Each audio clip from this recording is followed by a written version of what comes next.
Hello hi అండి. మా ఇంట్లో చిన్న కుండీలో పచ్చిమిరపకాయల చెట్టు వేసాను చూడండి. ఆ చెట్టుకి ఎన్ని కాయలు కాసినాయో. ఇంకా మొన్న ఈ మధ్య కాయలు కోసానండి. ఆ రోజు వీడియో తీయాలని అనుకోలేదు.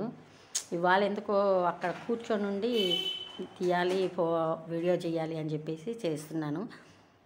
మీకు అందరికి కూడా వీడియో చూపించాలనే ఉద్దేశంతో చిన్న చెట్టు అయినా కూడా మన ఇంట్లో ఆర్గానిక్గా ఏమి ఎరువులు వేయకుండా ఊరికే కొంచెం మట్టి ఆ తర్వాత ఇసుక కలిపి వేసానండి.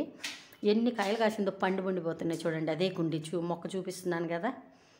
వీడియో నచ్చితే ఒక లైక్ ఇవ్వండి, సబ్స్క్రైబ్ చేసుకోండి.